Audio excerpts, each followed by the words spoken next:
Neither the President nor the White House has issued an apology of any kind. Howard Kurtz is the host of Media Buzz and Fox News media analyst. Howard?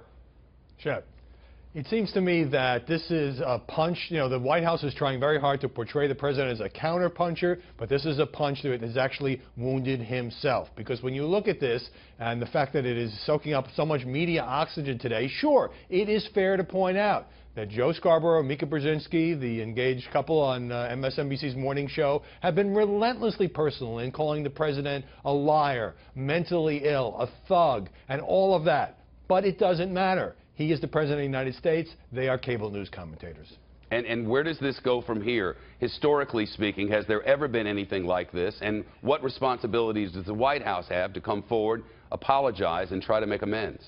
Well, apologizing is not usually the President's style, as you know. And look, he actually did apologize after his words about grabbing her in the blank during comments made to Access Hollywood's Billy Bush.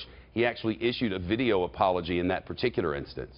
Right. That was a relatively rare occurrence, I would say. And look, his supporters love it when he sticks it to the fake news media, the failing New York Times, CNN, and all of that. But when you get this personal, when you include facelift in a tweet about a female anchor, I think it's pretty clear to people who are not paid to defend him that he crossed the line. He also is creating the very kind of distraction that he often accuses the media of fostering, which is taking off, attention away from the substantive issues so that we talk about this. And as you noted earlier, by being so personal against the female anchor, he dredges up memories, and we can all play the clips, of past things that he has said about women in particular. Now, he's called plenty of male journalists losers and morons and idiots and all of that.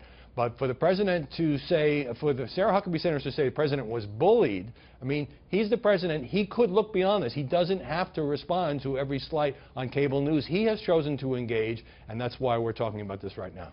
Howard, you're a media critic. Is it fair to say that the President is the one who set the agenda today, that he is the one who issued these tweets, and that the media who are covering the issuance of the tweets, which the President's White House says are official statements of the President of the United States and the leader of the free world, is coverage of this out of bounds?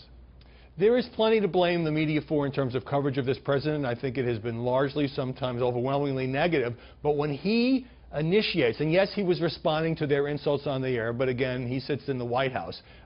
There is really very little choice but to cover it. And when members of the President's own party are criticizing him, sometimes vehemently, that's news no matter how you slice it. So to say that we should just ignore that and cover the travel ban, that's not the way the news business works. President Trump knows how the news business works. He knew this would get a strong reaction. That's why he used the kind of language that he did. And so I think the White House can hardly complain about the backlash right now. And understood. Howard Kurtz, thanks very much.